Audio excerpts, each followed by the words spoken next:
90.7 big FM देख रहे हो। मेरा नाम धीर और ये है ज्योति टीएमटी प्रेजेंस भरोसे का सफर। मैं पहुंचा हूं Ludhiana, GSD Buildcon and infra office है इंजीनियर प्रदीप सिंह मुंडी जी का। अब भरोसे का सफर है ये, कितना भरोसा ये करते हैं इंजीनियर्स बिल्डर्स, कितना भरोसा कर रहे हैं जानते हैं इनसे बात करके। Let's go.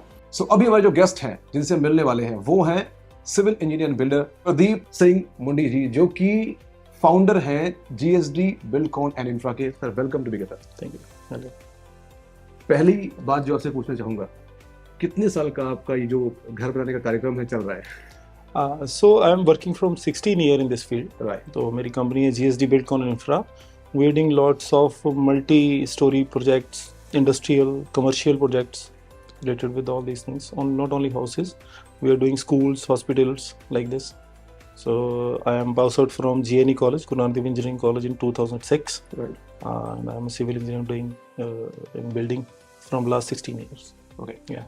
सो पहला सवाल जो आपसे पूछूंगा वो ये है कि जब हम टीएमटी बास को सिलेक्ट करते हैं तो उसके फीचर्स क्या क्या हमको दिमाग में रखना चाहिए कि ये इसका फीचर ये है, ऐसा होना चाहिए। क्या क्या चीजें जो है वो फीचर को ध्यान में रख के कंसीडर करनी चाहिए एंड किस तरह के बार को हमें उनको प्रायोरिटी देनी चाहिए? सबसे पहले ये है जी, स्टील बिल्डिंग के लिए steel is a first priority. एक कोई भी इमारत खड़ी करनी है तो सबसे ज़रूरी जो आइटम है वो स्टील है, जिसके ऊपर पूरी जो बिल्डिंग खड़ी रहती है। तो सबसे पहले जो स्टील का ब्रांड बहुत बड़ा इशू है, क्योंकि जो ब्रांडेड कंपनी है वो ऑलवेज एक स्टैंडर्ड्स पे काम करती है। जो स्टैंडर्ड्स ISO में हैं या हमारे कोड्स हैं, जो सिविल के कोड्स हैं, उसके अकॉर्डिंगली जो ब्रांडेड कंपनी है तो उसके अकॉर्डिंग ही सारा काम करती हैं। तो उसमें कई टेस्ट रहते हैं, जैसे वो फिजिकल टेस्ट हो गया। You can bend the steel, आप उसको बेंड करके देख सकते हैं कि उसमें कोई क्रैक आ रहा है या नहीं आ रहा है, उसकी डक्टिलिटी कितनी है, उसकी स्ट्रेंथ कितनी है। तो कुछ केमिकल टेस्ट होते हैं उसके अकॉर्डिंगली। तो डिपेंड करता है कि उसका जो शेप है, शेप ऑफ द स्टील, उसके ऊपर क्या उसकी शेप है, वो भी बहुत बड़ी डिपेंड करती है। तो वेट है, जो स्टैंडर्ड वेट है हमारा स्टील का कोड के हिसाब से, वो भी चेक करना चाहिए कि पर रनिंग मीटर में एक स्टैंडर्ड वेट है कोड के हिसाब से स्टील के, कि हाँ कि वो स्टैंडर्ड के हिसाब से ये है। क्योंकि वो ज़्यादा हैवी होगा तो भी नुकसान में है, अगर वो लाइट होगा तो भी नुकसान में। अच्छा, ऐसा भी है? हैवी? हाँ, डेफिनेटली है, क्योंकि 1 मीटर का स्टैंडर्ड है। अगर आप 16 mm का बार ले रहे हो तो उसका 1.58 kg पर मीटर में है। ऐसे ही 20 mm का और है, 25 mm का और है। तो स्टैंडर्ड है, कोड स्टैंडर्ड्स हैं, जो हम कहते हैं कि ISO स्टैंडर्ड्स या ISO जो हमारे कोड्स बने हुए हैं स्ट्रक्चर के, उनके हिसाब से ही इनका स्ट्रेंथ होता है। तो डेफिनेटली अच्छा ब्रांड और अच्छी उसकी फिजिकल स्ट्रेंथ और केमिकल जो टेस्टिंग होती है उसको करवाना चाहिए। उसके हिसाब से देखना चाहिए कि कौन सा स्टील अच्छा है। बिल्कुल। दूसरी बात करूंगा मैं कि जैसे मान लो इंसान की बात करूं तो उसके लिए कैंसर बीमारी है, लोहे के लिए रस्ट कैंसर उसके लिए एक तरह से। सो मैं पूछना ये चाहूंगा कि जो रस्ट है वो किस तरह इम्पैक्ट डालता है टीएमटी बास की क्वालिटी पे। और दूसरी बात कि अगर हमको मान लो ऐसा कुछ करना हो कि उस पर रस्ट ना लगे टीएमटी बार पे, तो क्या करना चाहिए? देखो भैया, रस्ट तो देखो स्टील जो है उसकी पानी से और मॉइस्चर से दुश्मनी है बुरी तरह की।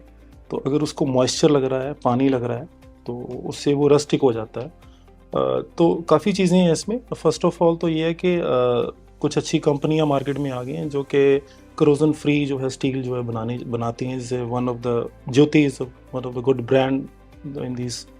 तो उसमें वो फर्स्ट प्रायोरिटी है। उसमें वो केमिकल ट्रीटमेंट की जाती है, उसके ऊपर कोटिंग की जाती है। उससे हम उसको बचा सकते हैं। और साइड के ऊपर भी आप जहाँ पे स्टील प्लेस कर रहे हो उसको कैसे प्रोटेक्ट कर रहे हो, ये भी बहुत बड़ा इशू है।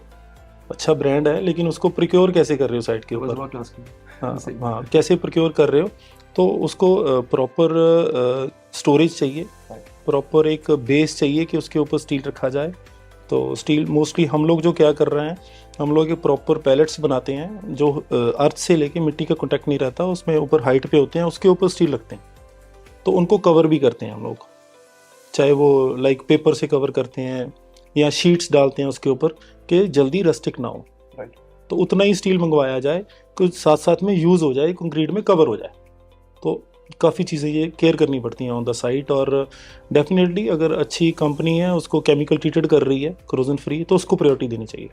मतलब ऐसा है कि जो करते हैं लोग इकट्ठे मंगवा लिया, रख दिया, चल रहा है काम, हाँ, उसको उससे बचना तो चाहिए। डेफिनेटली इन्वायरमेंट का इफेक्ट तो आएगा स्टील के ऊपर। कोई भी स्टील है, अगर उसके ऊपर बारिश हो रही है, सनलाइट है, उसका इम्पैक्ट तो रहेगा ही। तो उससे हमको प्रिकॉर तो करना पड़ेगा स्टील को। Right. हाँ जी। अगर बात करूँ टीएमटी बास के जो ग्रेड्स हैं, बहुत सारे ग्रेड्स होते हैं, डिफरेंट डिफरेंट ग्रेड्स होते हैं। तो पहली बात, ग्रेड्स क्या होते हैं इसके अलग अलग से। दूसरी बात कि मोस्ट सुटेबल ग्रेड जो है, मतलब वेरियस टाइप्स ऑफ कंस्ट्रक्शंस के लिए क्या क्या होते हैं आपके पास? इसमें काफ़ी ग्रेडिंग आती है जी। FE 415 से लेके 600 तक जाती है ग्रेडिंग, उससे ऊपर भी जाती है। कई बार तो अच्छी जो बहुत अच्छे जैसे ब्रिजेस बन रहे हैं या कोई अच्छा प्रोडक्ट बन रहे हैं, तो उसके लिए स्पेशल डिज़ाइन भी किया जाता है स्टील को।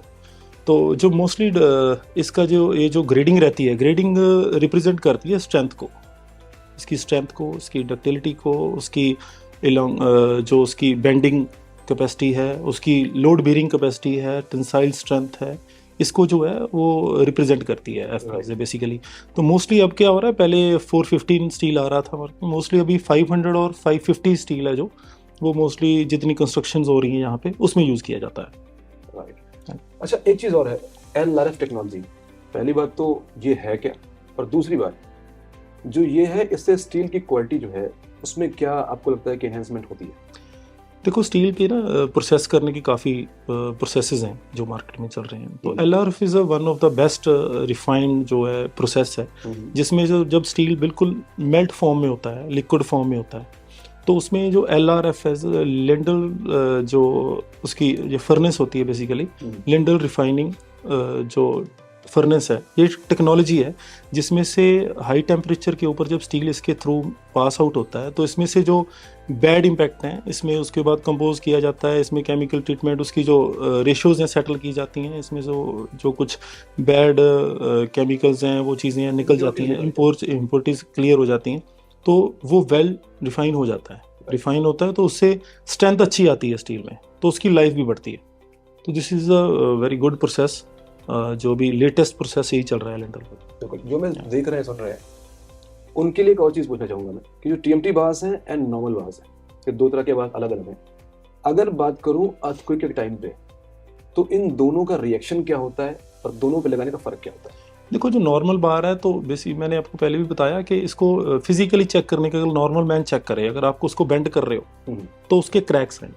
देखो, कोई भी चीज़ है अगर फ्लेक्सिबल नहीं है तो वो नहीं ज़्यादा देर टिकती है। तो हाँ, अर्थक्वेक का क्या, अगर अर्थक्वेक का प्रेशर आ रहा है, वाइब्रेशंस आ रही हैं, तो फ्लोज आ रहा है, तो अगर वो बिल्कुल स्ट्रिक्ट चीज़ रहेगी तो वो टूट जाएगी। तो बेसिक कंसेप्ट है। आप अगर वो फ्लेक्सिबल रहेगा तो उसको बियर कर पाएगा। तो फ्लेक्सिबिलिटी जो स्टील की बढ़ जाती है उससे, TMT से, टेम्प कोर जो प्रोसेस है उससे, तो अर्थक्वेक के लिए वो स्टील बेटर रहता है, मुझे लग रहा है। उसकी फ्लेक्सिबिलिटी बेस्ट होनी चाहिए स्टील की। हाँ, जो मैं भी देख रहे हैं, जो घर बनाने वाले हैं भी, हाँ, या स्टील TMT लेने की सोच रहे हैं, क्या लगाएं क्या न लगाएं, बहुत कंफ्यूजन होती है। लास्ट में आपका मैसेज क्या होगा? मेरा मैसेज यही है जी, सबसे पहले कि एक गुड ब्रांड चूज़ करें, क्योंकि अगर कोई अच्छा ब्रांड है तो वो कभी भी अपनी जो प्रायोरिटीज़ हैं उस पर लेस नहीं जाता है, उसमें जो क्वालिटी पे लेस नहीं जाते हैं, वो फॉलो करते हैं प्रॉपर स्टैंडर्ड्स जो होते हैं।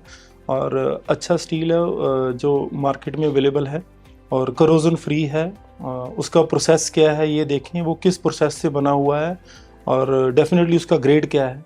और कोई भी बिल्डिंग बनाए तो स्ट्रक्चर डिज़ाइनर से ज़रूर डिज़ाइन करवाएं, ये मैं आपको कहना चाहूँगा।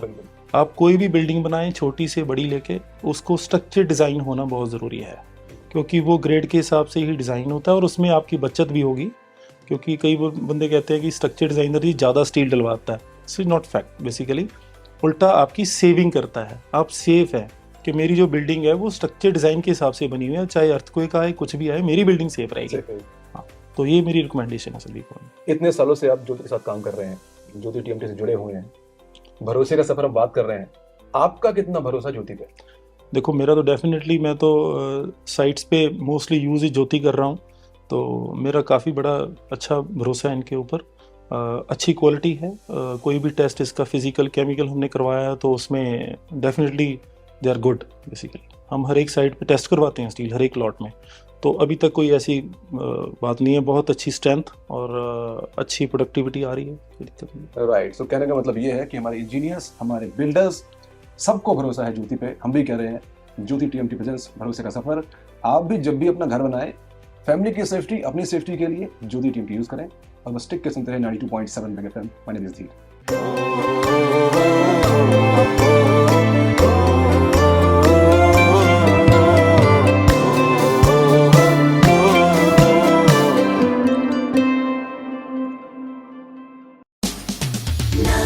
Ninety-two.